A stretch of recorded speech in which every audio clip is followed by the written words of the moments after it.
Hey, morning, ladies. Nice to see everybody. Morning. Good morning. Good morning. So, Chrissy, you were talking about you went to school with a family this week. Share, Well, my share own what happened. my own Oh, with your kid. own kiddo. Let's hear about it. Let's hear about it. No, we've had a treat all week with all of my children. Actually, that paragraph was all about my own family. Yep. So When it rains, it pours, right? Alex, my 8-year-old, apparently had to have an attendance conference because she's missed 7 days of school this year, and I have turned in doctor's excuses for 5 of them, but we don't know where they ended up. We don't know if they're in the bottom of her book bag, if they're laying like in a trash can somewhere. They never got turned in. So I had to go get new copies of them to take them into the attendance conference. I missed 2 hours of work to go to this attendance conference, walked in the door, handed her the doctor's notes. She said, okay, you have one more. Could you parent excuse it? I said, sure. And then she was like, okay, she's compliant. You can go now. Could that have been a phone call or an email? That could have been a phone call or an email. Right? Yeah.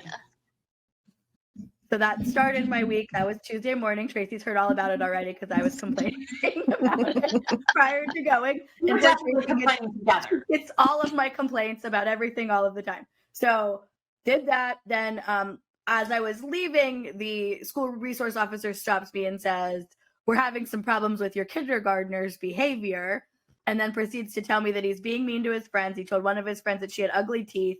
He was standing on the toilet in the cafeteria. He gave my other son's class the middle finger, all in one day. Aw. And so we got in trouble when he came home. And then the next day, same thing. I got 4 phone calls the next day about his lovely behavior. No idea what's going on there. No idea where it's coming from. And then my oldest is having like friend problems. She's in middle school, whatever. She got booted from her lunch table. And thankfully, social kid has other friends from other things. She doesn't just cheer. She plays basketball and, she's done other things. So she's sitting with other friends. So it's not a huge deal. But she's devastated and acting like the world is ending. So I've had a really sweet parenting week this week. Well, her world is That's ending. Yeah, for her. That's why we. Fair Yeah. statement. Yeah. I'm sorry. I know that is a lot, and that is not, it's never just like one thing and, oh, we'll just take care of this and everything will be fine. It's always piled on and so many things. And that's just this week, I think it is very difficult navigating all the different ages and stages. Kudos to you for keeping it together. I know that's not I'm not easy. keeping it together. Tracy can tell you I'm like on the edge. Really on the edge. It's okay. I mean, it'll be okay, but man, oh man, I would take babies over this. I had, 4 under 5 at one time, and I would go back to that over this. It's hard because there's so many things you can't control outside of your house. Like I can control what's here, but I'm a psycho like control freak anyway, so it makes it even I struggle with that. And you can't control what the little one does. He's a super wild card. You don't know what he's gonna say, what he's gonna do. Like it's like I've been drilling into their brains to be kind their entire life, and then he goes and is mean to people. But then it's like, you can't give another classroom the middle finger in the cafeteria. Like how even I don't know. I'm blaming the school bus. They started riding the school bus this year and everything went downhill. I'm blaming the bus. Hey, that's a true thing. Yeah, That's real. I hear that. I've heard that Yeah. from parents forever.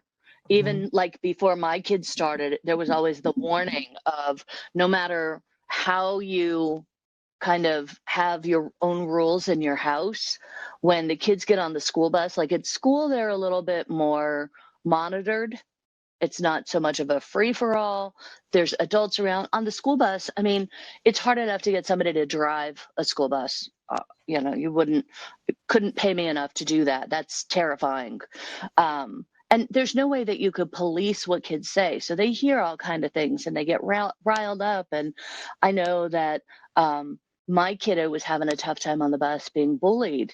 And, it's hard to kind of know that stuff they learn, so, but also I kind of wonder what's kind of making him have a hard time that he's behaving in such a way, because I mean, he knows that that gets him negative attention, that's more likely to isolate him from people. So he must need something. I'm wondering what that could be, what he's trying to tell us with his behavior. We've like sheltered them from the stuff with their biological mother. You know, I told you that was what was going on with my sister. Yeah. And so he hasn't seen her. So I don't know if he's even, but sometimes when we don't even say anything about it, he doesn't notice. You know, it's only been 2 weeks since he's seen her. So I don't know if that's causing some of it. The other one, though, isn't really acting out or anything, but he's the one that we typically see like behavior change when something's going on with their mom. So I'm not 100% sure. And when we talk to him about it, he doesn't feel remorse, and he doesn't really seem affected by it. Like, we took his iPad from him and the PlayStation from him yesterday, and he didn't really seem to care. Like, he went and took a nap and then was playing with like his cars. You know, I don't know. And even like his teacher, who he's had before, she was his pre-K teacher, and then she got a job teaching kindergarten. So she's been with him for 3 years. Even said like she doesn't understand like what's going on. We can't figure out what's causing it. And it just started this week, and it's like spiraling out of control. So he's going to end up getting in actual trouble. Like, he got actually written up in the cafeteria yesterday, which is like, they usually just give him warnings. He's never actually been written up by the principal. He got written up yesterday. So there's going to be some type of consequence if he can't get it under control. But I have never dealt with this kind of thing before. Like, most of my kids are they listen, if nothing else. They're wild, and I'm laid back as far as that kind of stuff goes. But I've never had to deal with like recurring tough behavior. Yeah. It makes me think of whenever, if you think about the situation that he was in, he probably got very mixed signals in those moments. And like, using the middle finger is something he has seen, like they don't just know how to do that. So it's possible whenever he's seen that it made people laugh, because it would have been possibly on a school bus setting where nobody was, saying anything about it. And probably like what you've described, I can picture some kids laughing and being like, look at that, and then other people like, oh no. Yeah. Yeah. So it could even be that confusion of like, was that really bad? Or was that okay? Because some of the peers would have been like on board for it, and that kind of thing. I would allow yourself to just have the week and not feel like it's this great big thing, but definitely and I've said this before, our kids aren't giving us a hard time. They're having a hard time. There's a root to what is going on. So I would definitely like have a look at that. Even like having the teachers concerned, having the principals concerned, asking just for an observation, someone to watch him for a little while and just see what's going on. Because at home, you got your eyes on him. You can do your own observations at home, but just asking, it doesn't have to be like an official functioning behavior assessment. You can just ask for an observation, because I'm sure they're concerned too, because they know him and know it's out of the ordinary. How old is he, Chrissy? 6. He's in kindergarten. I know that my granddaughter has been acting out as well. I receive a call almost daily, like that, from my oldest daughter, kind of saying, I don't know what else I can do with her. She's a social butterfly at school, but she's so oppositional at home. And she's actually even started that behavior at my house, where she grunts and she gets angry and she throws things and she stomps. Like, and it's really hard. And it kind of brings me back to, when Bree was younger and that oppositional defiant disorder. It is really hard to parent when they are so angry. Has he been assessed? No, I asked the pediatrician about it and I got kind of brushed off, because I actually think he's showing like some signs of being like on the spectrum a little bit, like some of the behavior, some of like the random little things I've noticed. And she said, no, he's just immature. Was 2 years in a row, the pediatrician was like, no, he's just immature. Yeah, no, that's not that's never an answer. That's never an answer. No. That's like the answer when you're a woman and you go to the doctors and they tell you to lose weight.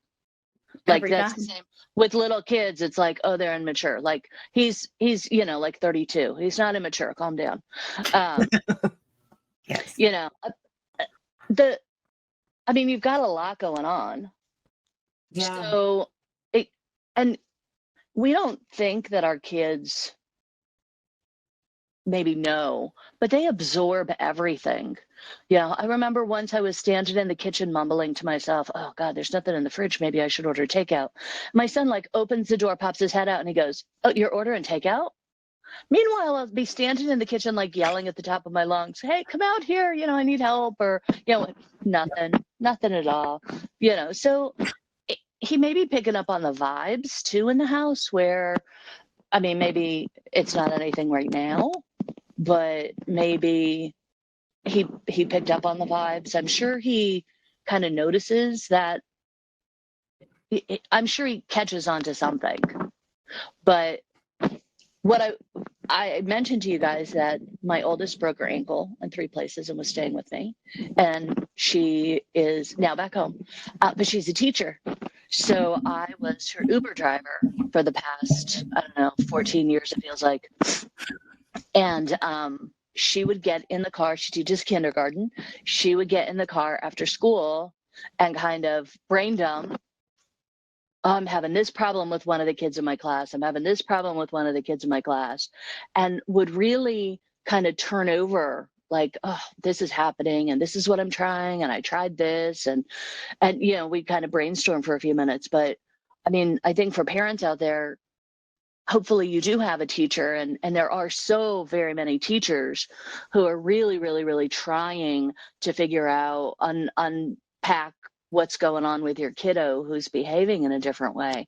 But I love the idea of asking for an observation, because if this is unusual behavior and that you've got some things going on at home,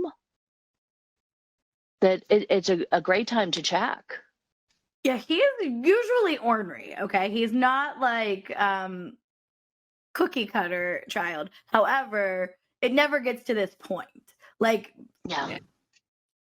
His teacher's wonderful. She's like his handler, because I'm always like, oh God, he's such a handful. And she's like, no, I swear he's really good here. So most of the time he does like behave really well for her. But yeah, lately it's been rough. And even like Bob, who the resource officer, I mean, that building is so small. There's like 20 people total working there. So I know them all. My oldest went through there. I was, before I got this job a year and a half ago, I was there like a couple times a week doing stuff, volunteering or whatever. So I know them all. So for them to all stop me, like the one aide that he gave a hard time to in the cafeteria, for them all to say something, it has to be really bad. It's not, you know what I mean? They would normally like let things go with him, but it has to be pretty rough. So I think I am going to make an appointment. I called like children's neuropsych yesterday, but the wait time, they're booking out into October. So I'm going to see what else I can find, if I can find somebody else to do some kind of assessment. I think there's something else at play. He's been going through a lot too, Chrissy. You got to recognize that all of the traumas and the things that he's gone through. And like you said, it's been kind of 2 weeks, kind of sheltering from bio mom and stuff like that. So, recognizing some of those things that he's also going through in the last couple of weeks. Yeah. And then that other thing that we were talking about in our empowered parent class is kind of grab a calendar and keep some notes. So look for patterns or things happening on certain days or things happening on days when maybe you're more rushed in the morning. Maybe you didn't get a good night's sleep. Like, I don't know, but look for those patterns and keep track of like the specific behaviors. Yeah. The other thing that I love that really worked with my kiddo, especially when he was young, was those shoulder to shoulder conversations. Even if, your son is young, but I mean, he can tell you what's going on in his how he's feeling. He may not have like words, but like, like the proper words for I'm feeling frustrated, mom.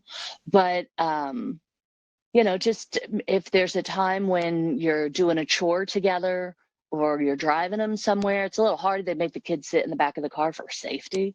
But like if there's a time that you can kind of have a conversation with them, or your husband have a conversation with them. Hey buddy, what's going on? I know that you must be having a hard time. What's going on with the like flipping people off? Or, maybe he has some insight for you that he could share in his own kid kind of way. My husband's been trying. He took him out, not last night, the night before, to hit the ball because they're playing baseball and Frank's coaching him in baseball. And Frank said he just like laughed when he was asking him like, what happened? What's up with that? Like he like couldn't control his laughter. He kept like trying to hide his face and like laugh about it. And so my husband, of course, is like a giant kid. So he's like kind of laughing too and trying not to laugh. So it's a whole thing. I swear, like, what? This is not how I pictured my life. I can tell you that. And that's the title too of our podcast, because this is not what we were expecting. No, what the heck? I think that's really so important to acknowledge, though, because when we got pregnant, in whatever way that happened, whatever our expectations were, we had this kind of picture in our head of what our family would be like and what we would be like as parents and what our kids would be like. And then no matter what, your child is who your child is. And so rarely do they ever live up to that like Hallmark kind of family expectation, right? But sometimes just when you're having a tough time and like, oh my goodness, I'm doing my best to keep everything together. I think it's important to have somebody to talk to kind of, go through all that with and be like, this is not what I wanted. This is not what I was expecting. I know. I signed up. I signed up for therapy for the first time in my life because I was always like, I don't even want to unpack any of this stuff. So I did it, and I actually think it might make things worse. So I don't know how to even like go about it because I'm like a month in, and I actually think things are worse. Like I do. So I don't know if maybe it's the wrong one or if I just am somebody that needs to just be a mule and just carry it all around and not like get it out. Because then I don't know. But yeah, I do think I need to talk about it. I feel like I unload a lot of stuff on poor Tracy, but we love Tracy. But you have to, Chrissy, because if you keep everything in, it's going to explode, and you as a parent, can't do that. Like we all hold everything in because we take care of so many people, right? And so that's why I like being able to talk to everybody here and go, I am having a moment. I can't deal, and just be able to say, I need a vent and let it get out, because we can't just hold everything in ourselves. No, it's so rough. I mean, it is. And normally I'm good. I'm like pretty tough and I can handle a lot of like chaos, but the last, like, I don't know, 3 months have just been a dumpster fire. And these kids, I swear, like, come on, can we just cut mom a break here? Because I'm dying. There's one right now, one that is still like holding it together, but the other ones are a mess. And then I like beat myself up, I'm like, did I make a good decision by going back to work? I thought they were old enough. Maybe they're not old enough. I feel like they need me more now than they did back then. Yeah. Absolutely. I wanted to touch on you speaking about the feeling like the therapy is not helping. I believe that's very common because we kind of had our blinders on to a lot of things when you're just pushing and pushing down. And those beginning stages of therapy can be very rough because you're starting to lift the veil. You're starting to really look at the whys and what happened to cause the whys. And I don't know, like your personal experience, if it's the right therapist or not, but it definitely, I believe, is common that it's very difficult when you get started because you're just trying to be really honest with yourself and recognize things through the adult eyes, that some things that happen to us as children, we have those thoughts as children and take a lot of blame for stuff. It's just so much So I would just ask you to try to give it a chance. And certainly, if you don't feel like the therapist is the right one, you know, Yeah. make an appointment, get in somewhere else. And I just think that that is very common, you know, because it's hard work when you're going to a therapist. It's a lot. There's a My lot of cousin layers and to I, it. oh, sorry. My cousin and I are No, the same there's age, a lot and of she layers. had a tough upbringing, and she's doing it too. And yesterday we both were like, are we doing the right thing? Like, I don't know if we're doing the right thing because it's tough. Yeah, I know it's tough to swallow. And I don't know. I really don't know, because some of the stuff that's being pointed out just is not stuff I'm ready to handle, I don't think. And Well, I think that you could tell the therapist that, like, there's a lot, but right now I'm ready to focus, or I want to focus on this.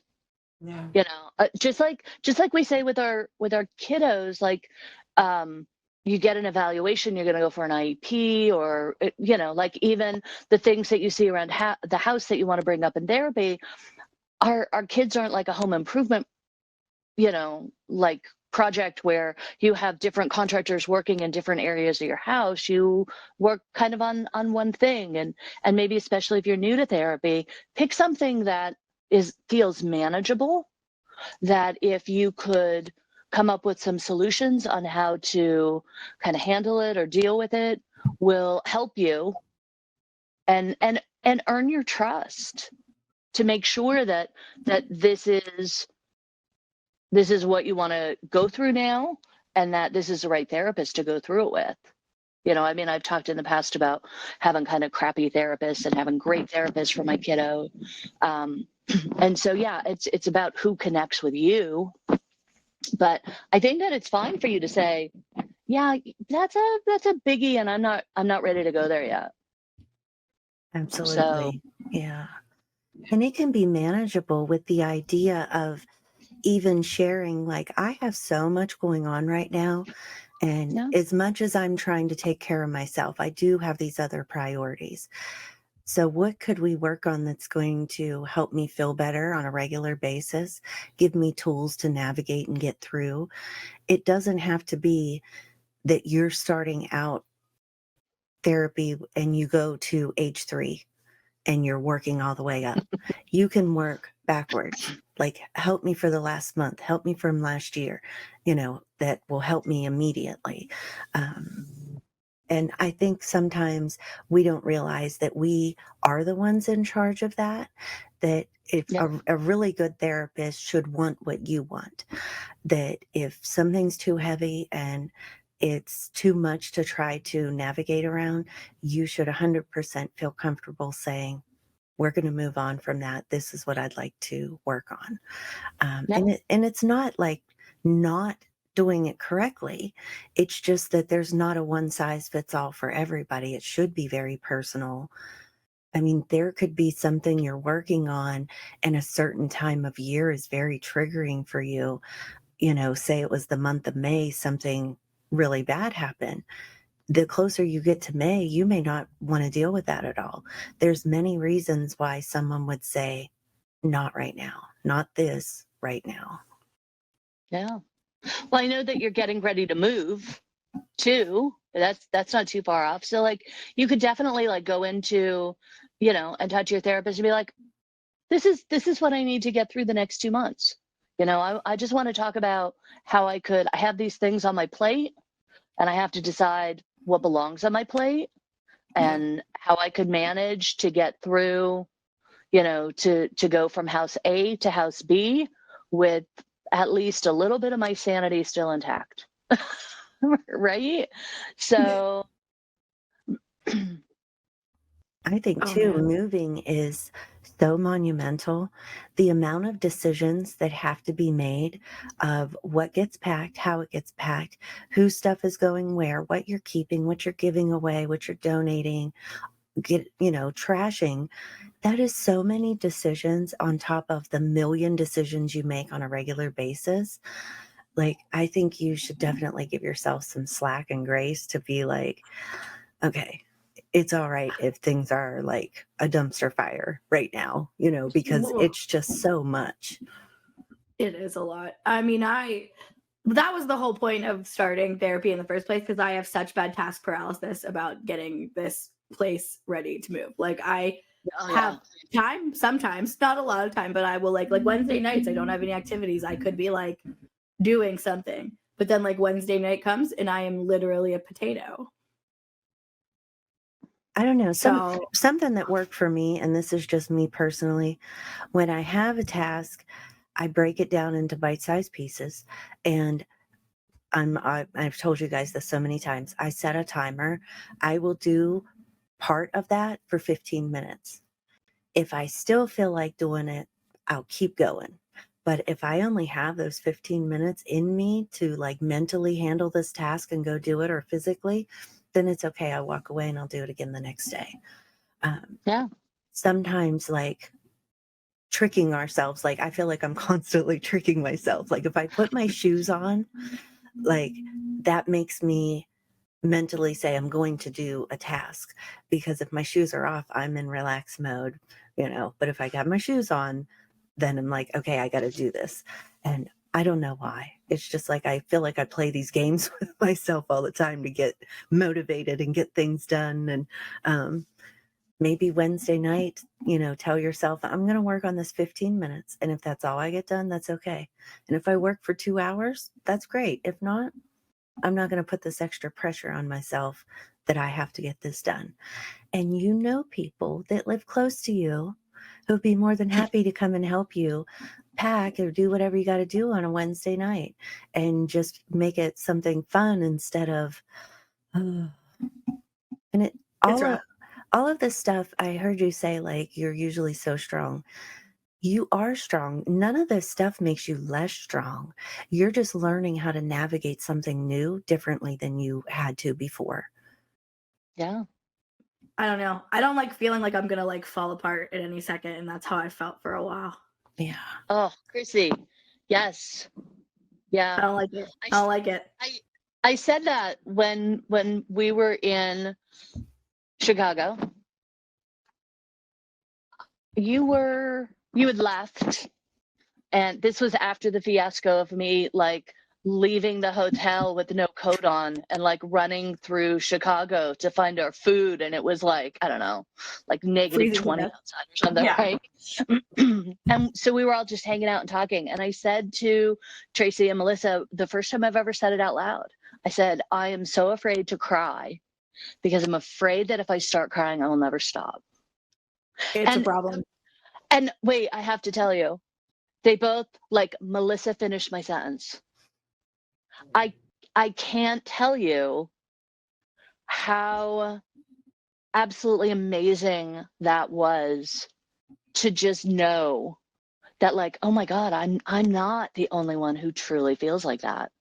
Because I was a single parent. I raised 3 kids. There was no one, like no family, nothing that I could like 100% count on to just like show up and help if I made that call where I lived. So I've always had to be the one who was strong.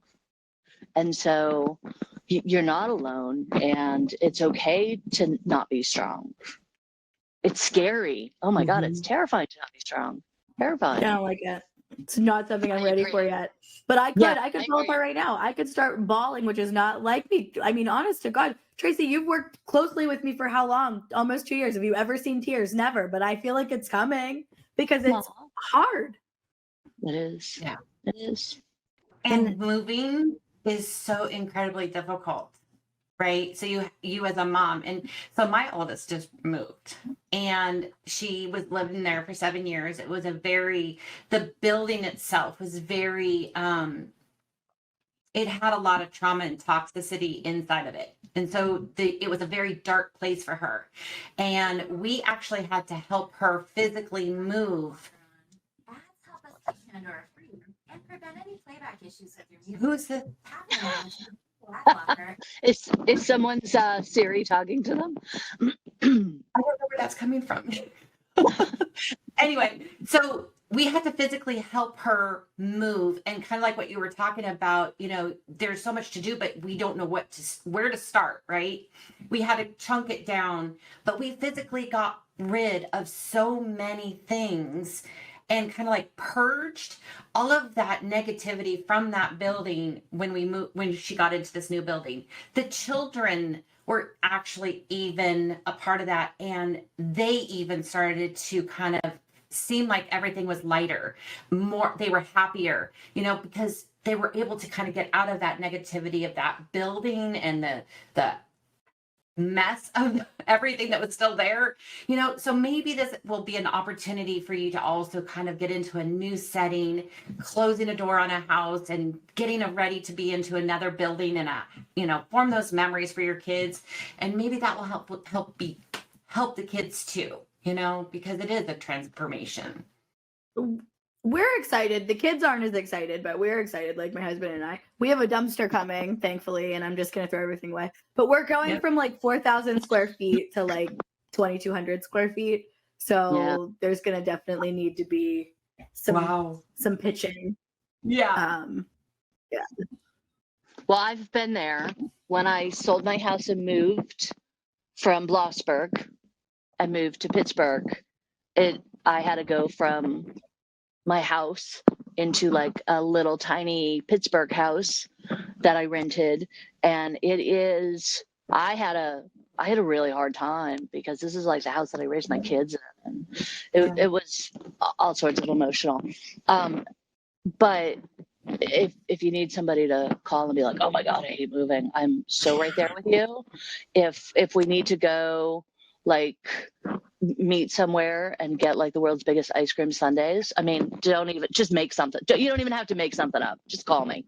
I like that idea for sure. I do. Right there. It's tough. It'll be okay. Like it's a good thing. Like I moved around so much prior to this house. This is the longest I've ever stayed anywhere. We've been here for 10 years. But like even as a kid, I went to like 4 elementary schools. Like I just never stayed anywhere very long. So like I like the idea of moving. I like the idea of a fresh start. I feel bad for my kiddos though, because this is only the second place AJ's ever lived, and none of the other ones have really ever lived anywhere else. So I feel bad for that in that regard. But we're gonna be like a mile down the road, and it's our house. Like right now we lease from the coal mine, but we're buying a place. So it'll be ours and we can stay there forever and we can make it how we want to make it. So that part's cool. It'll be all right, but man, stuff. I have so much stuff. Like I kind of feel like hoarder-ish now that I like am opening closets and I'm like, why the hell do I have this? Like I have like all of my husband's mom's Christmas decorations still. It's like I need to go through them, take a couple things that I want and donate the rest of them. Yeah. And that's what we did with my daughter, just get rid of the stuff that no longer fits you, and it was such a, great feeling for her. It was like this weight of pressure and stuff like that on her. And it was like, now I feel freer, I don't have that weight of everything I can see, That's what I'm hoping. But back to your little guy having a tough time. I think that, just being on top of things and being in touch with the school. And I know one of the things that my daughter was talking about that she was doing, she does in her class, is she's gotten rid of they have the little like behavior charts where you're like red, yellow, green. And she's like, we got rid of those. They're like shaming for kids. But she does break the day down into smaller chunks so that she could report back to the parents like they did a great job holding it together until like morning recess or whatever. And then between morning recess and lunchtime, they kind of had a tough time. But then, they got back on track after recess and, until whatever. So I think that, if you work with the teacher to kind of try and isolate what's going on, if there's certain areas that are a little bit triggering. Do you have a SAP team in your local school? We do. And my oldest used it for academics. So I was thinking that might be something that we can look at eventually too. I packed his lunch today since a lot of problems were happening in the cafeteria line. So Yeah. we'll see if packing lunch like curb some of the behaviors for a minute, because he doesn't care either way. He'd actually probably prefer me to pack his lunch, but he gets free lunch, so I kind of was making him eat the school lunch because it's free. Yeah. It could have been something as like absolutely simple as he is really hungry at lunchtime and standing in that lunch line waiting to get his food. Yeah, I mean, don't stand in between me and good pizza. So it could be, I mean, you never know what little things could be the things that are tough for them. And he's tough because he doesn't take a lot of stuff seriously. So getting a serious conversation out of him is like not the easiest. You know, he's the baby of 4. The girls like swarming, like he was getting in trouble yesterday. And you see like one girl come from the playroom, one girl come from downstairs to make sure that he's okay because he was getting yelled at. So that one's a tough one to even like discipline because of the older sisters are like standing guard right around him every time he gets corrected. Aw, that's so nice. I wonder if you've heard of the Mood Crew through DBSA. I love that. They have a really good tool that they use that as a parent, you're able to use this tool with your child. And the Mood Crew is all these different cartoon characters, and each one is an emotion like sad, happy, mad, confused, because our littles, they don't know how to express that. Like they don't know the words. Like to say I'm frustrated, you know, I'm angry, mad, happy, sad, elate, you know, so excited, you know, you get tears in your eyes. But when I've seen that and I've shared it with a lot of parents, they've had a lot of success with that, with actually the child learning, that's the feeling I'm having. Yeah. And trying on our level to get them to use a vocabulary that we have, that they just don't have that vocabulary yet. They know mad, they know sad, they know happy, you know, tired, sleepy, you know, hungry. But I would definitely look into that and see if that's something that would be useful for you. Everything on there is free. They have printouts. They have charts where you can use like on a regular basis, like, how are you feeling right now? Go over and touch the chart. Like I'm this green monster, you know. But I would look into that just because it's a really good thing. And they say that it works from like the age of 3 to 10 is like the recommended age group for that. And you might find success in that and just getting him to articulate how he's feeling. Good It's a idea. good idea. All right, ladies. Well, we've got to wrap it up because we've got a staff meeting. So we've got to go talk to the rest of our team. I'm pretty excited about that. But thanks so much for joining us this morning. And Chrissy, like, thanks for sharing. I think it's good for other parents to kind of hear. We all kind of feel like this. Yeah. So Yeah, thanks no, for sharing. that's cool. I appreciate that, considering like I was like, guys, you don't want me to give anyone parenting advice today because this is what my week's been like. And you guys are like, no, tell everyone about it because it might make somebody else feel better. So that's cool. I appreciate that. Yeah. And it's just real. It's the real It is world. how it is. Yeah. The struggle is real. We're all in it. I'm telling you. Absolutely. It's real. All right, ladies, have a great week. And everybody, thanks for listening. If you have any topics you want us to talk about, shoot us an email at contact@paparentfamilyalliance.org. We hope everybody has a great week. We'll talk to y'all next week. Bye, guys.